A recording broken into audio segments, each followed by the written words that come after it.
Senator Sessions, House GOP is on the verge of breaking 2014 campaign promises. She joined us for an hour about a month ago. She's only got till the bottom of the hour today. Phyllis Schalfly, constitutional lawyer, best-selling author, founder of the eagleforum.org. She's got her original book out as a new book, A Choice and Not an Echo, and she is the proto-Tea Party founder is what I would call her. I would call somebody like Ron Paul the supercharger of the libertarian Republican crossover, but she's definitely the great lady of the true conservative movement. And if it wasn't for people like her, we'd be in even worse trouble with these rhinos and neocons today. Phyllis, obviously I want to get into your book and some of the inside baseball it breaks down, but how big a deal is this? I mean, this really is the end of the Republic, the end of Congress. There's been a lot of signposts on this road to perdition, but I don't think I have strong enough words for the constitutional crisis we're in, where on guns, UN treaties, our military, our power plants, our borders, why even have a Congress if the president is able to do this? This is unprecedented. Phyllis Schalfly, as a constitutional lawyer, where are we right now? Well, Alex, you're absolutely right in what you said, and there are several items that you pointed out that I haven't seen in any other news media. It's just an outrage, and it does spell death of the country. Obama's attempt to fundamentally transform us, as he promised when he went into office, and I think it's outrageous, and I am absolutely disappointed with the members of Congress who are not taking the advice of Senator Sessions that you said, and standing up and fighting and saying how really bad this is. Because he's doing it for Democratic votes, and he's doing it to really break down the American system the way it is and make us a different kind of country. And it's not like we're getting immigrants from high-skilled areas. We're getting people that almost vote to a man for the most radical socialist communist agendas. That's all I know. They come from a country where big government was everything. They don't know anything about our constitutional principles of limited government and balance of budget and keep spending down. They're not familiar with any arguments like that. And so it's just an outrage, and I'm so disappointed in the Republicans in Congress who are not standing up and yelling and screaming about what he's doing. Many historians have pointed out that other great republics, empires, nations go the way of Rome. It follows the same pattern. We are going the way of Rome, bringing in the giant third world populations, and it seems to be an accelerated collapse of Rome timetable now. Yes, you're absolutely right, and I think that's what Obama wants. He does not want America to be exceptional. He doesn't want us to be religious or Christian. He wants to absolutely change us so that we're no better than any other country. And I think we are better. That's why everybody in the whole world wants to come here. Well, we certainly were exceptional by every metric. Inventions, trailblazing, profits, growth, human rights. I mean, we were exceptional. Now I think we're kind of a paradox of some exceptionalism, but also a lot of exceptional corruption, exceptional bizarro behavior. The Democrats especially get away with exceptional lying. What do you make, though, just a month after that historic election, almost to the day, it'll be to the day tomorrow, a month after that landslide, that serious message, where even people like Bob Barr couldn't get elected because he was seen as establishment in Georgia, that should be a message to Boehner and a message to McConnell, and we should see a revolt, and they should be removed from their positions of leadership. I mean, we need to see that happen, don't we, Phyllis? Well, we certainly do. Unfortunately, I don't see it happening because of certain collegiality that goes on in the House of Representatives. But Tea Parties, and of course media have smeared the Tea Parties, who are the big opposition to Boehner in the House. But it's so important that they rise up and that the American people, the grassroots, realize that the fight today is within the Republican Party. And that's why I wrote my book, A Choice, Not an Echo. It's the fight between the so-called establishment, the people we used to call the Rockefeller Republicans, and now we call them the Rhinos or establishment, Republican in name only. But in any event, it's the money people who want to bring in the cheap labor, who want to make us play on the global stage, and Obama wants to be a globalist instead of an American. And we American people have just simply got to rise up, and the only one who's speaking real good sense on it is Senator Sessions. That's right. Rand Paul has said that it's clearly unconstitutional, but it's so clearly, separately from the immigration and North American Union aspects of this, we've never seen a president act this unilaterally. When Reagan and Bush Sr. did limited legalizations or amnesties, which I don't think were good to begin with, it was in line with Congress and laws they just passed, not when they were at loggerheads and against the will of the American people and common sense. I just don't see how he gets away with this without an accelerated slide into dictatorship. And another thing that gives me a pain is when they cite Reagan as giving amnesty. Yes, Reagan, it wasn't perfect. He did make a mistake. He did give amnesty to a bunch of them. But he admitted it was a mistake. And we learned from it because they promised that would end the illegals coming across the border. And, of course, it didn't. More and more came because they got a free pass into the U.S. And so we ought to learn from our mistakes. That's right, but even though Reagan said it was a mistake, he was working with Congress, is my point. Yes, that's correct. And of course, Obama said he has a pen and a phone, and if Congress doesn't do what he wants, he's going to do it anyway. And then Congress doesn't respond to that, except for a lame lawsuit. And then Obama brags and says he changed the law. How could I guess he's really trying to break us. Well, I think he's trying to break our country. I really do. And in fact, he's almost said as much.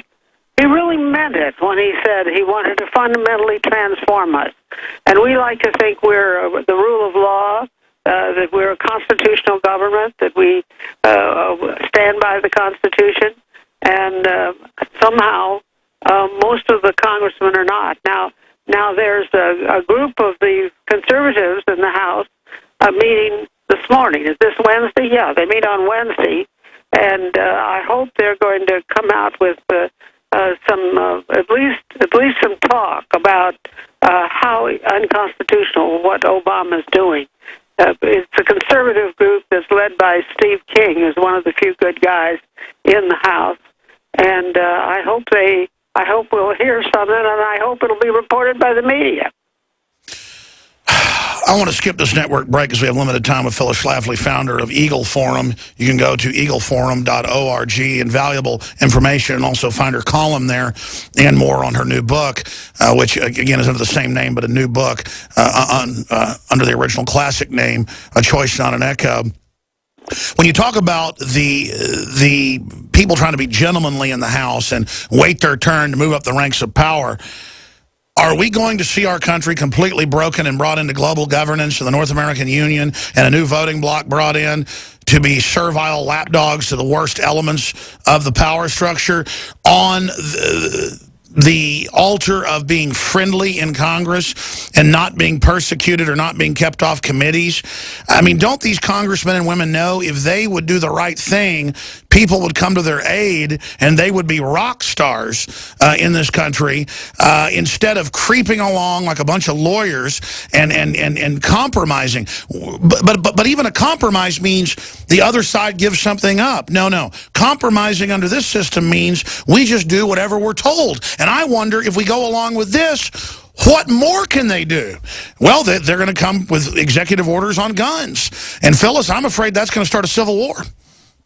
Well, I think he will come with executive orders on all sorts of things, and guns may be on their list. Of course, they hate the Second Amendment. You know, the former man who was on the U.S. Supreme Court has written a new book, and he wants 5 new amendments to the Constitution, and one of them really is getting rid of the gun amendment. And so the people who hate the Constitution are out there, and the American people are just going to have Looking into your crystal ball, you've seen a lot, and I want to shift gears into your book, what we can learn from it about what's happening now. Where do you really see America going? Because globalists are really a cult.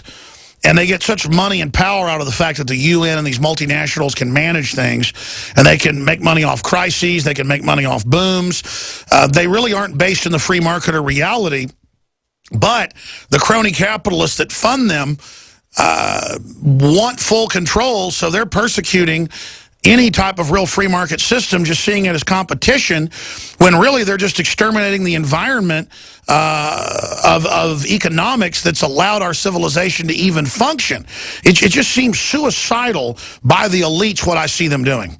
Well, Alex, you said it very well. I can't say it better, but I will point out that when George Bush became president, his big thing was to put us into a North American Union with open borders with Canada and Mexico.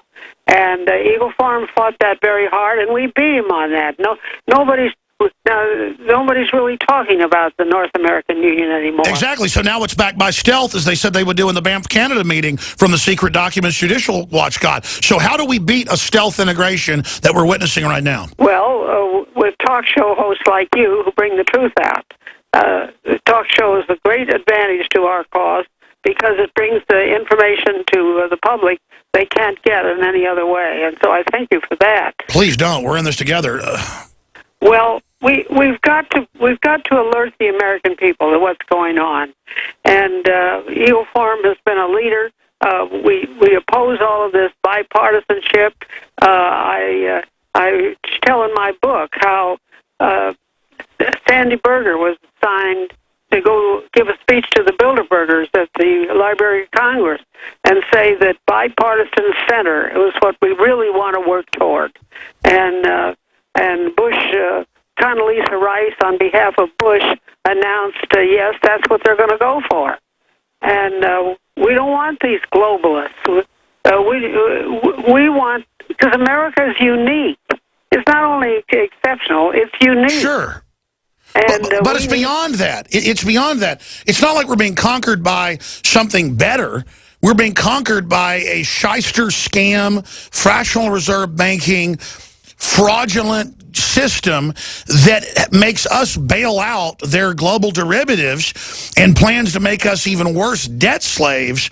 I mean, this is just over the top bad. And so what do we do then about this treason? And back to the question that I interrupted, what does your gut tell you is going to happen to this country? Because I understand we've beaten this stuff before, but how do you stop? We're going to beat it again because you and I are going to rise up the grassroots and get them to care. And I'm telling you that if you want to have an impact, you've got to do it within the Republican Party, because your hope of doing it through the Democratic Party or through some third party is going nowhere.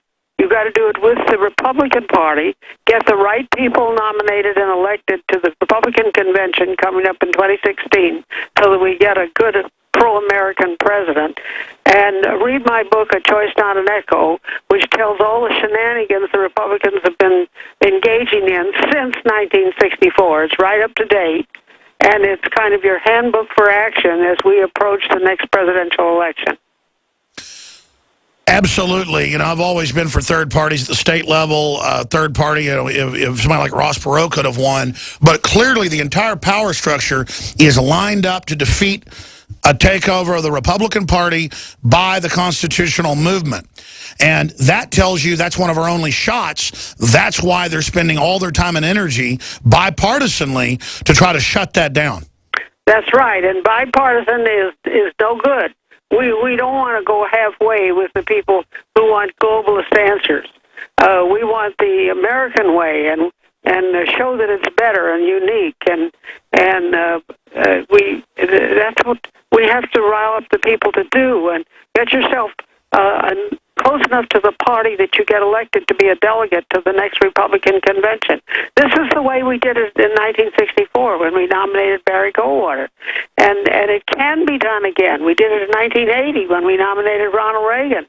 But you've got to give up this idea of going down a third path which leads to nowhere. Well said. And there's also some hope here. There is imperial